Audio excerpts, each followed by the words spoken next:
Readings of Agrippa. Hello everyone, this is Taliesin McKnight. Thank you for joining me today.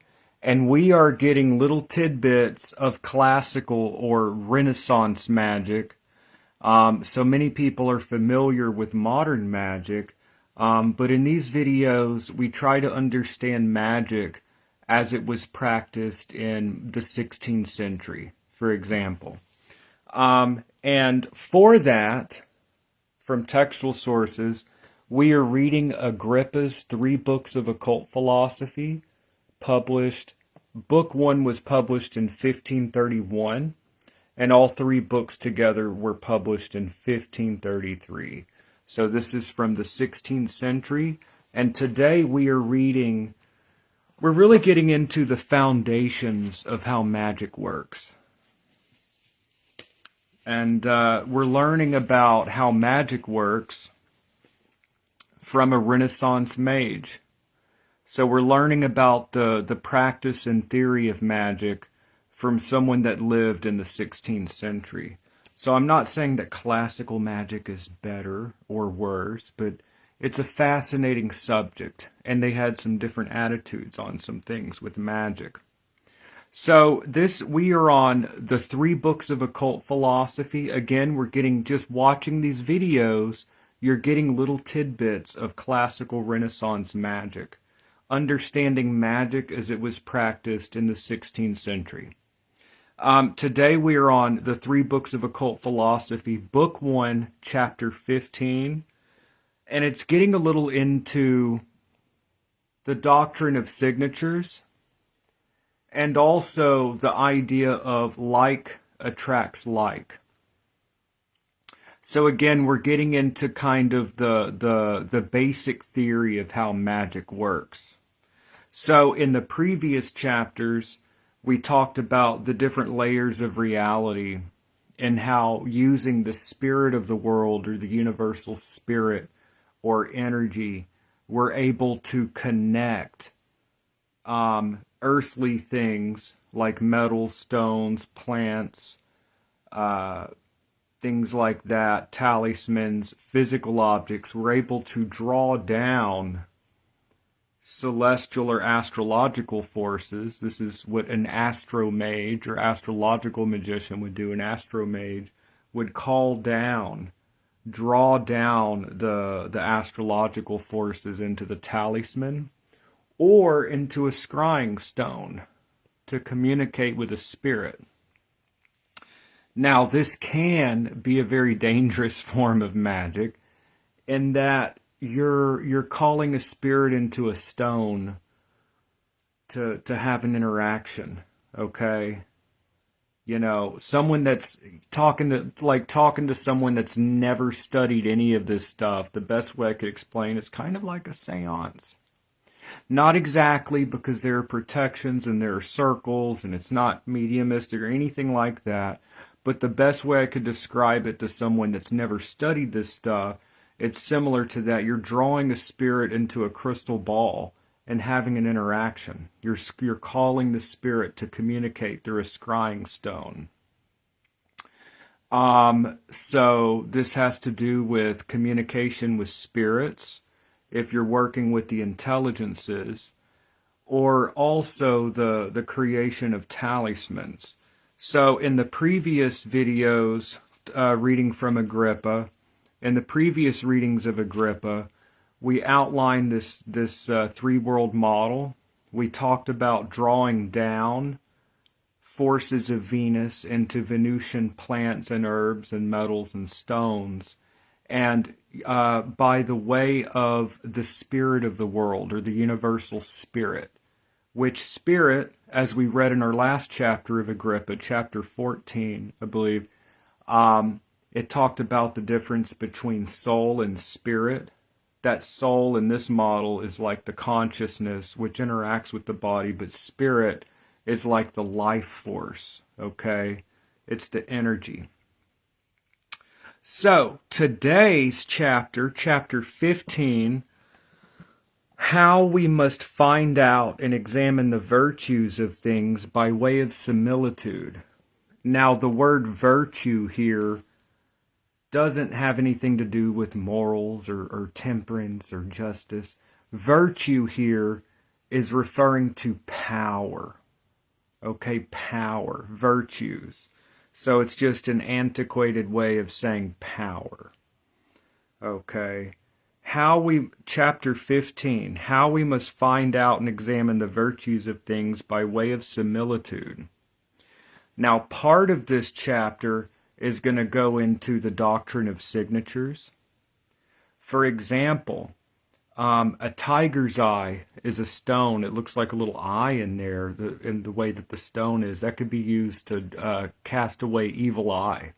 Or people often see these little blue stones with an eye in it, a little eye amulet to get rid of evil eye.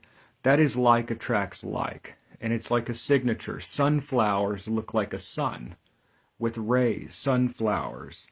Or moonstone, if you look at moonstone, it looks like the moon. It's like a white or a gray. It looks lunar. Moonstone or selenite. So the doctrine of signatures is that like is similar to like. And also this talks about how by using things that are like, you're able to draw down, to lure and attract through the spirit of the world, the universal spirit or spiritus. You're able to draw down these forces. So what we're understanding reading these chapters is the basic principles of Renaissance magic. So let's go ahead and read a little bit of this chapter. Chapter 15, how we must find out and examine the virtues, that's powers, of things by way of similitude or similarity. First paragraph. It is now manifest that the occult properties, where it says occult, it means hidden. The Latin occultus means hidden. The hidden power. It is now manifest that the occult properties and things are not from the nature of the elements, but infused from above, hid from our senses. So what it's saying is that why is a lodestone going to attract money? Or why does a particular stone or herb have powers over events? How could a plant or an herb have powers? Agrippa says it's not from the elementary qualities, it's from above. It's from the astrological forces infused in it, and beyond the astrological forces to the intelligences, or the second causes. So it is now manifest that the occult properties and things are not from the nature of the elements, but infused from above, hid from our senses, and scarce at last known by our reason, which indeed comes from the life and the spirit of the world, through the rays of the stars, and can no otherwise but by experience and conjecture be inquired into. So what he's saying is the powers in stones, plants, metals, talismans, the power comes from the higher up in the astrological realm, and beyond that, the super celestial or the divine realm. So you're calling down through the universal spirit, which is the quintessence. It's not earth, air, fire, or water. It's the fifth essence, the quintessence. It is like akasha or ether or universal energy, which all goes back to Plato's Timaeus, written in the 4th century BC. It's Platonic. Talks about the demiurge, and it talks about how the cosmos was fashioned as a living being with body and soul and spirit. And again, the stars are seen as intermediary causes. So it is now manifest that the occult properties and things are not from the nature of the elements, but infused from above, hid from our senses, and scarcely at least known by our reason, which indeed come from the life and the spirit of the world, through the rays of the stars, and can no otherwise but by experience and conjecture be inquired into by us. Wherefore, he that desires to enter upon this study must consider that everything moves and turns itself to its like. So Venus is attracted by Venusian things. Mars is naturally drawn towards martial things. Okay, Jupiter is naturally, or the sun is naturally drawn towards solar looking things, things that appear similar, right? Like a sunflower looks like a sun with rays, or gold looks like the color of the sun, or silver looks lunar because of its color, things like that. Wherefore he that desires to enter upon this study, so like attracts like. These are the principles of Renaissance magic.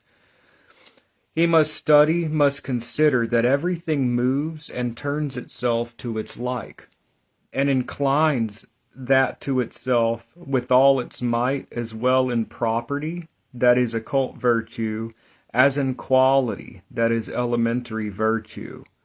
Sometimes also in substance itself, as we see in salt, for whatsoever hath long stood with salt becomes salt. Now, if we look at the footnote, I don't normally read the footnotes, but Donald Tyson has a good footnote here. Footnote 2, becomes salt. Also Avicenna said, when a thing standeth long in salt, it is salt. And if anything stand in a stinking place, it is made stinking. And if something is in a stinky area, it begins to stink. It begins to smell because it's been around it.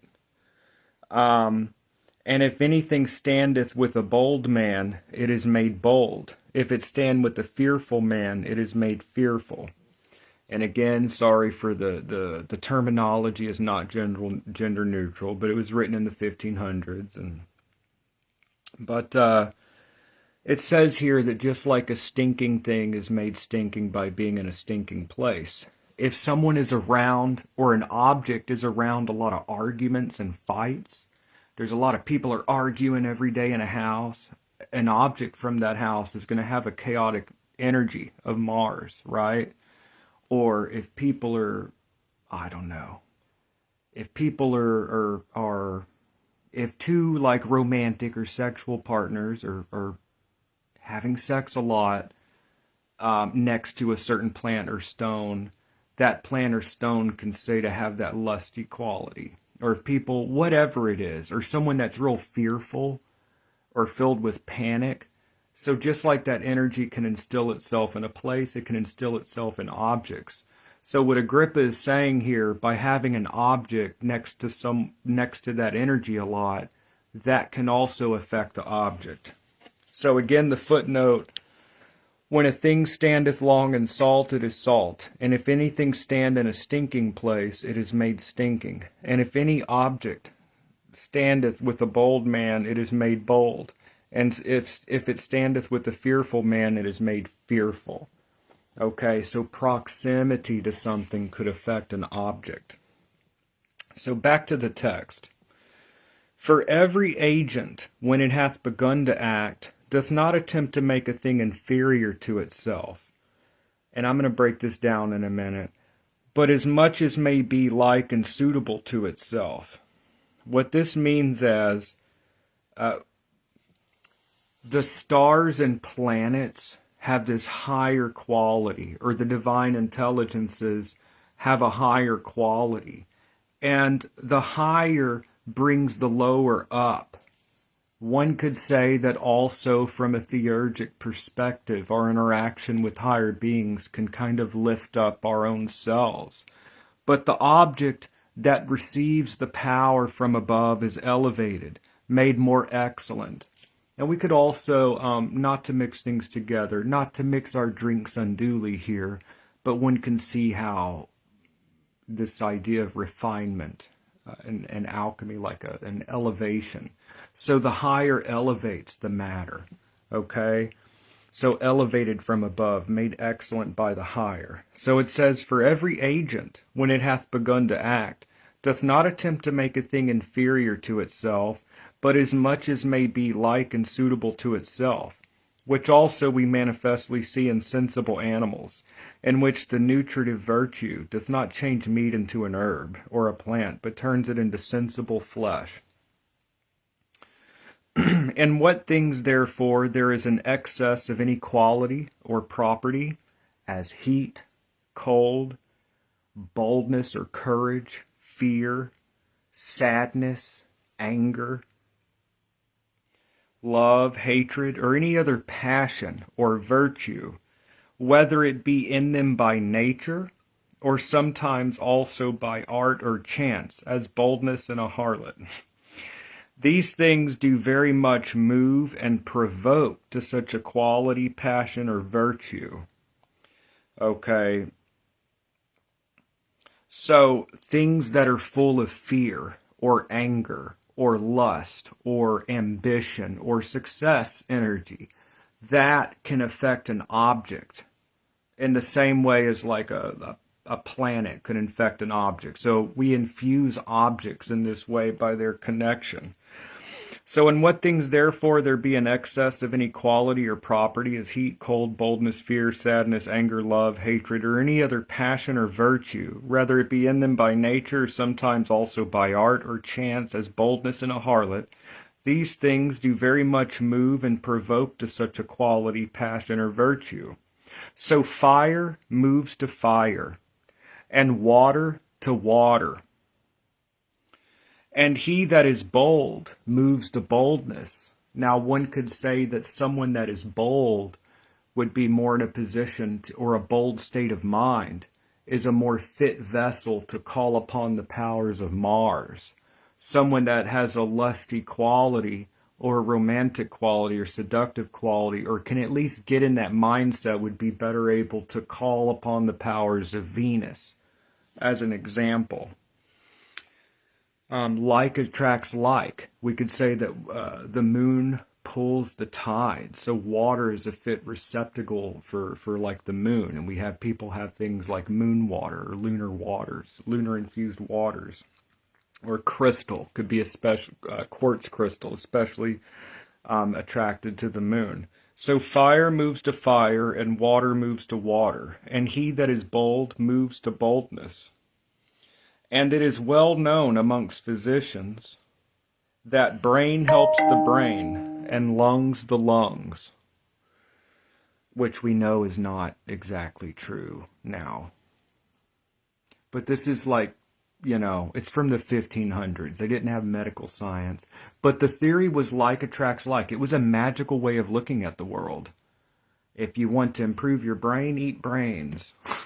You want to help your lungs, you'll like wear an amulet with a lung, or you'll eat lung. But that's the theory of magic, though, is that like attracts like. It's just that they tried to apply it in like a literal sense also. But so fire moves to fire, water moves to water, and he that is bold moves to boldness. And it is well known amongst physicians that brain helps the brain and lungs the lungs.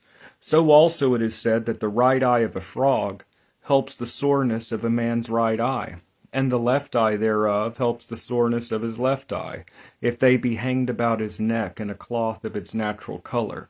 The like is reported of the eyes of the crab. So the foot of a tortoise helps them that have gout, and their being applied thus, as foot to foot, hand to hand, right to right, left to left. Again, like attracts like. You could even say in a ritual setting, when you bind a doll or poke pins, I'm not trying to like just talk about negative stuff. It's just the first thing. It's what people think of as magic. That you're doing it to the doll will affect the person. Or smashing clay images of deer could lead to a successful hunt. So like attracts like. This is the basics of magic. After this manner they say that any animal that is barren causes another to be barren. And of the animal, especially the testicles, matrix, or urine. So they report that a woman shall not conceive if she drink every month of the urine of the mule. With the mule can't reproduce. So by like attracts like, it would be a contraceptive.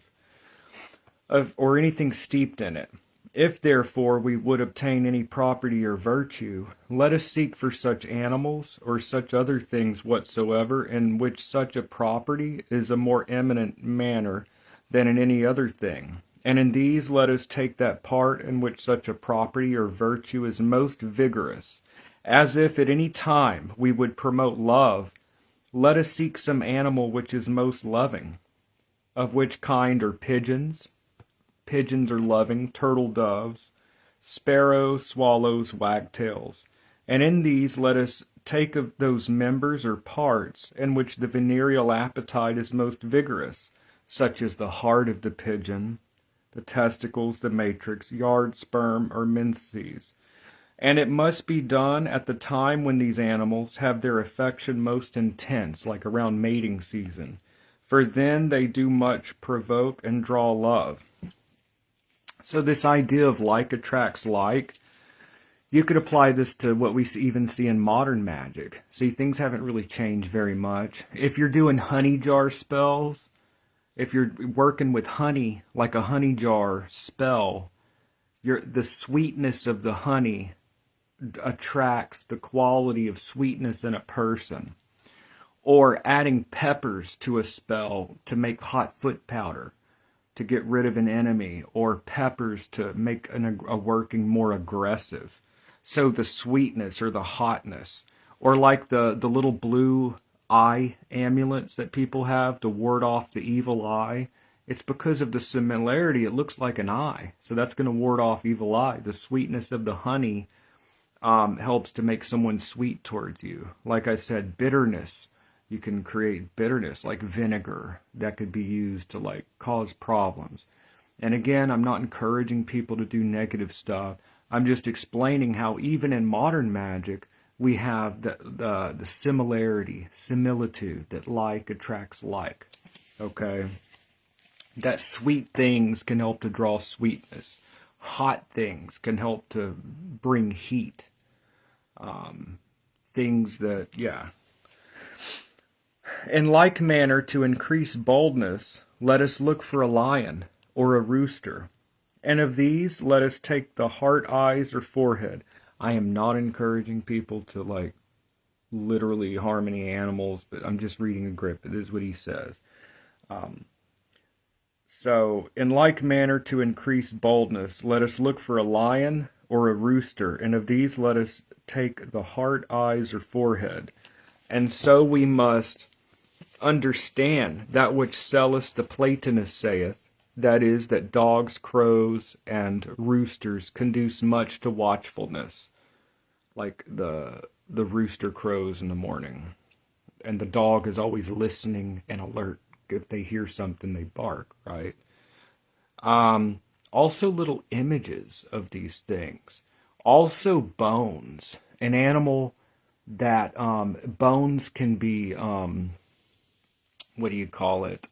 ethically, procured. If something dies a natural death, and you put the bones, hair, things like this were used in magic. Again, we're trying to understand Renaissance magic, which you also see in modern magic, like using a crow's foot or feather, whatever. So that dogs, crows, and roosters conduce much to watchfulness because of the similarity. We see that behavior. Also the nightingale and the bat and horned owl. So these are night creatures that are up all night. So by some similarity or similitude, it can help you to not sleep. So, because these are nocturnal creatures, they're awake all night. So like attracts like effect. Therefore it is said, if anyone carry the heart of a crow or a bat, again they're up all night, the heart of a crow or a bat about him, he shall not sleep till he cast it away from him. The same doth the head of a bat, dried and bound to the right arm of him that is awake. For if it be put upon him when he is asleep, it is said that he shall not be awakened till it be taken off from him. After the same manner doth a frog and an owl make one talkative. Because, again, like attracts like. A frog is always croaking. An owl is always, hooting. So after the same manner doth the frog, again, like attracts like. After the same manner doth a frog and an owl make one talkative. And of these specially the tongue, the heart of the frog, the tongue and the heart. So the tongue of a water frog laid under the head makes a man speak in his sleep. So the tongue of a frog laid under a man's pillow makes him talk in his sleep. And the heart of a screech owl laid upon the left breast of a woman that is asleep is said to make her utter all her secrets.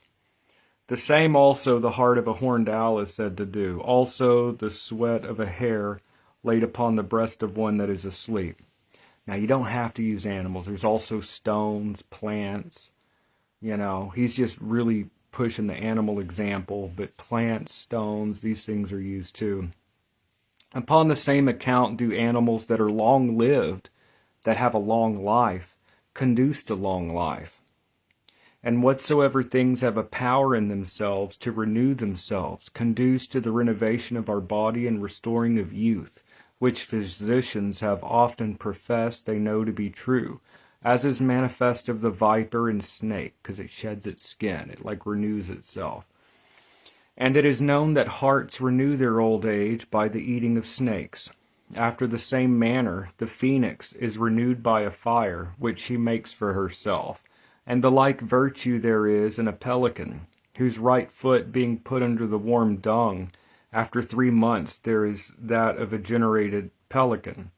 Therefore some physicians, by some certain confections made of vipers and hellebore and the flesh of some kind of animals, do restore youth, and indeed do sometimes restore it so, as Medea restored old Peleus. It is also believed that the blood of a bear, if it be sucked out of her wound, doth increase the strength of the body, because that animal is the strongest creature. So that is chapter 15, how we must find out and examine the virtues of things by way of similitude. So basically what this chapter is saying, it already broke down this three-world model. It already broke down the universal spirit. It's already breaking these things down. Here it's talking about the doctrine of signatures. For one thing, that a solar-looking plant like a sunflower looks like a sun with rays, right? A sunflower looks like the sun, so it's solar. Gold looks solar. Tiger's eye looks like it has an eye in it. That's good for warding off evil eyes. So like attracts like, doctrine of signatures. And that using similar things, we're better able to draw down and infuse it with virtues from above. Because the chapter begins by saying that now we've established that the hidden power in things doesn't come from the elements, a lower quality. It comes from something higher above. So we're drawing down, through the universal spirit of the world, we're drawing down those occult virtues by connecting like to like. Now, going a little bit into modern magic, if you look at the Magician card, hi Robin, I'm going to read that real quick. I just wanted to say that the Magician card in modern magic, this is not in the classical, but it often shows him holding one hand up or a wand up and pointing down. What the magician does is by knowing these connections, we're able to draw down into a talisman or a scrying stone to communicate with a spirit face to face, or in a talisman to give a physical vehicle of its quality or power. All right, let me see here. So Robin says this is amazing information in regards to animals as symbols as well, even in meditation. Yes, it is. And with something like omens, you may notice a certain bird around a lot, or you may see a fox. If you live out in the country, you may notice some deer or a fox.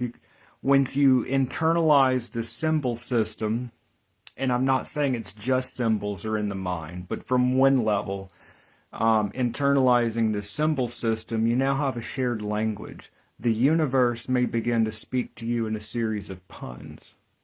And then also in dreams, it's very important to pay attention to your dreams. Agrippa talks about it. This is not modern magic. Dream magic is very important in the classical material. Dreams, astral projection, and then omens. So very useful in meditations and stuff like that. So yeah, it is amazing. Now there's the mineral, vegetable, and animal kingdoms, and all of these receive the powers of the stars and planets, astrological forces, and beyond them the divine realm could be drawn down through the heavens as intermediaries into the object. It could be a stone. That's the mineral kingdom. It could be a stone, or it could be a metal, or it could be a plant. It could be a plant, or it could be animal. Now, if people use animal parts, it's very important, in my opinion. I'm not just saying this to get out of YouTube stuff. I really mean it. I think people need to make sure that they're procuring it ethically. Like if an animal died naturally and you're using an antler or a bone, I think that's, it depends up to each practitioner. I think it's fine to use a crow's foot or something, right? Because it's just going to rot anyways.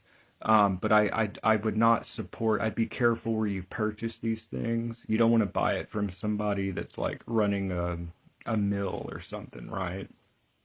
But, animal parts, bones, hair, antlers, horns, like crow's feet are often used, like the foot of a crow for like curses, and crow's feathers, and, things like that. Agrippa talks a lot about these types of things. And then also stones and metals and plants.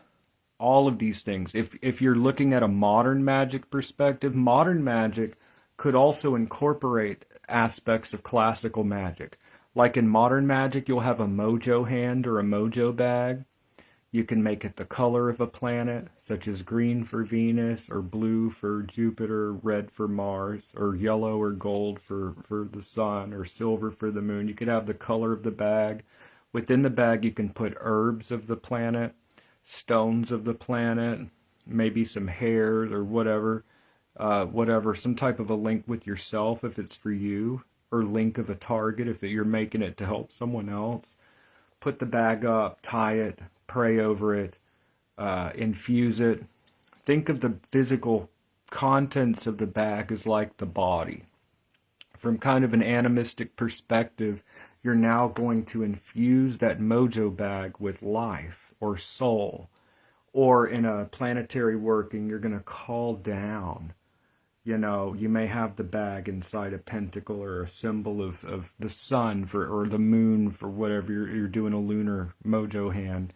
You're going to call down. And this is how you can combine classical magic with witchery and modern witchcraft and things. But in this case, you're using like attracts like. You're using all these qualities to make up the body. Now you're going to infuse it with soul. In the case of a honey jar, honey is sweet. It's sweet. So honey can help to sweeten someone towards you. What you would do, you'd write the person's name. Now, I do talk about all aspects of magic. Some people may have moral issues, but it's just I'm trying to explain how this stuff works, okay? I want each person... I don't go around doing bad stuff or controlling people. I think you have to be very careful with that stuff, but I'm just explaining, okay? You want to sweeten a boss. Let's say your boss is oppressed. You want to sweeten your boss. Write their name 9 times one way. Turn the paper, write it 9 times the other way. You made like a square around it. Place your desire. Write your desire around it. Write your desire on top of it. Maybe fold it with their hair. It could be printed on the back of their picture. You could print it from Facebook. Write their date of birth on the back. This is now going to be your thing, and you want them to be sweet, so you fold the paper towards you as you speak their name and your goal. You fold it with their personal concerns. Stick it down in the jar. Put in some herbs or stones or whatever that you're trying to do. put the lid on it. Or you could make Agrippa jars. I've talked about Agrippa jars. You take the correspondences from Agrippa of, let's say, mercury. You put it in a mercury jar.